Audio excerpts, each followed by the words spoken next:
Hello and welcome to a fresh new edition of ESG, a Bridge to Action presented by PwC India in association with Money Control.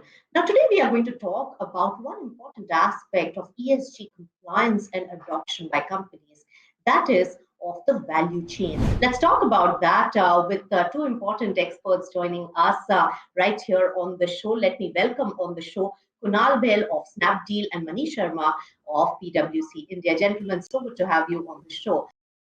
But before we head into that discussion, let me get you a special message on sustainability.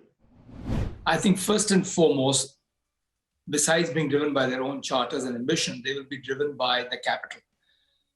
More and more investors today want to start looking at a checklist of ESG and where do you rank on the ESG parameters. And that is becoming quite an integral part of a lot of the big pension funds and especially pension and endowments. So that's number one.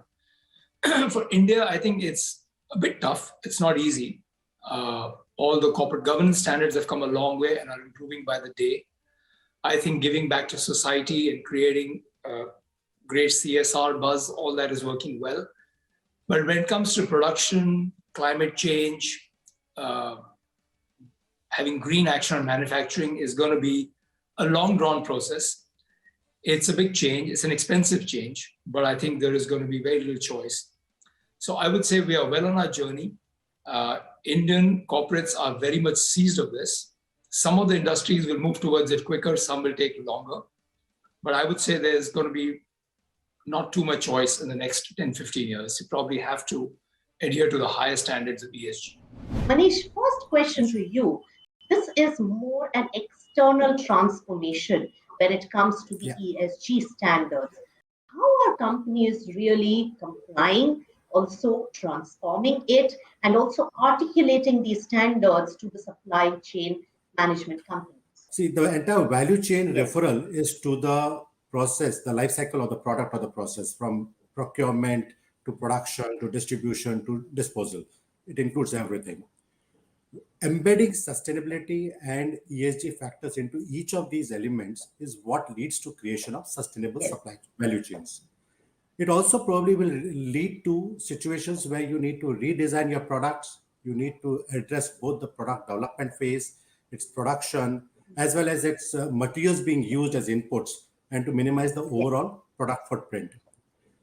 Also entails pledges by your material and services companies, partners with whom you are working with, to commit to fair labor practices and environmental protection. Why do they need to do it? Because number one, customers and stakeholders are becoming extremely keen on monitoring the ESG performance in companies more closely.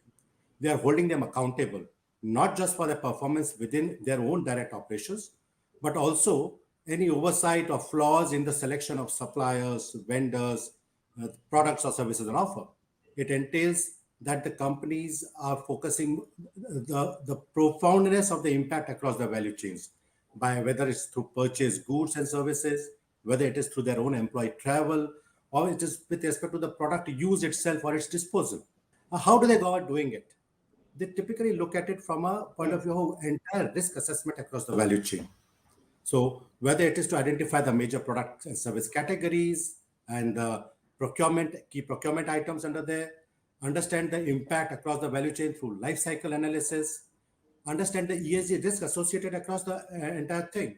They also look at comparing with the best practices which are being undertaken across a range of industry sectors. They look at characteristics that these companies require from their partners and service providers to make sure that they are also sustainable. So it goes down to the level of saying, plan for the entire life cycle analysis, look at the risks, plan for risk mitigation, and bring about your sustainable value chain strategy. You'll have to monitor that as well, because at the end of the day, there is a reporting requirement which our stakeholders are asking for. So it's a fairly large gamut in that sense. That's right, Manish. Very well pointed out. Now, Kunal, you have been one of the pioneers on the technology thrust that is given to commerce in the country. Now, tell us about the guidelines and the principles that are followed and the purpose of the organization that Snapdeal has. one of our core guiding principles is to foster partnerships and leverage existing competencies that we've built in this endeavor of ESG. In specific terms, as a marketplace, we connect India's vast and vibrant retail ecosystem and with an increasingly online user base. We have now almost a billion internet users in our country. This creates a positive impact in two significant ways. One, it democratizes online access for consumers, buyers living in underserved parts of the country, and it creates immense growth opportunities for small and medium businesses to cater to a pan-India market. Now, technology changes, as we know, can be quite disruptive, but at least at Snapdeal, we believe that with the right intent and thoughtful choices, these can also be very value accretive for the entire ecosystem. And this actually does reflect in the choices that companies end up making. That's right. But Kunal, I want to know more about the specifics of the targets that you have set for your business. How is that transformation really tying in with the kind of specific targets that Snapdeal has for ESG compliance?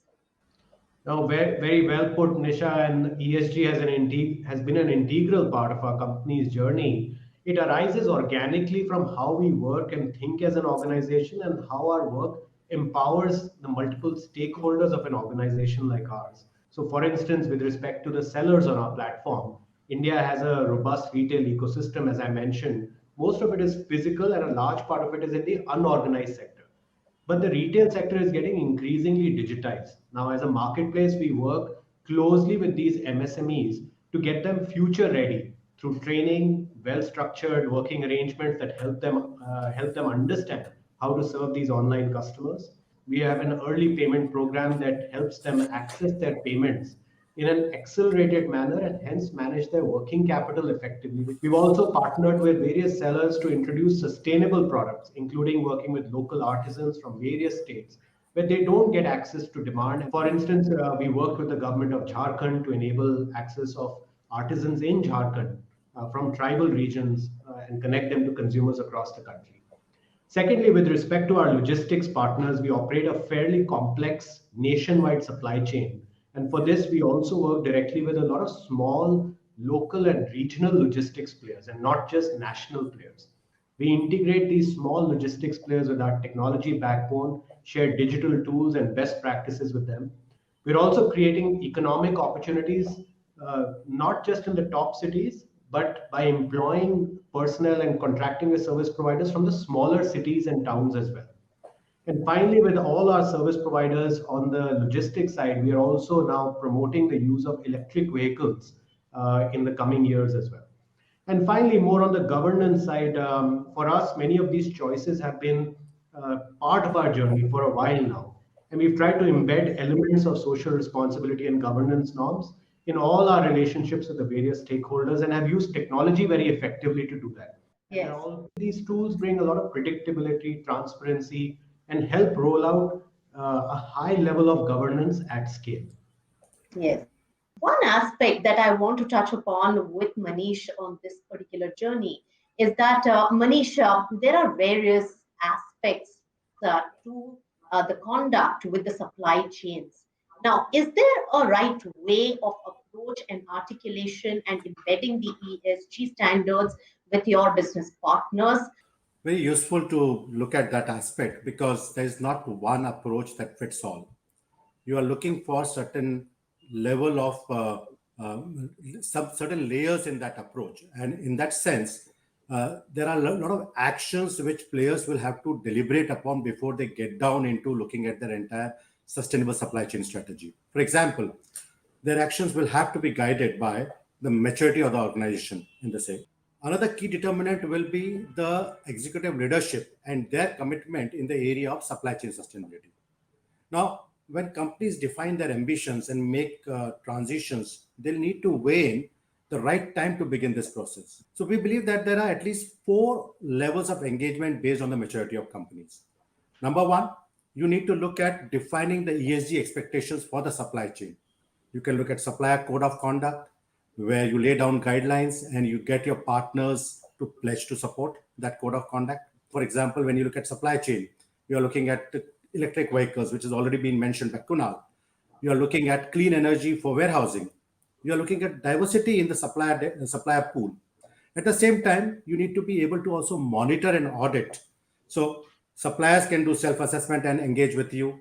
You can do very focused audits around key suppliers and partners.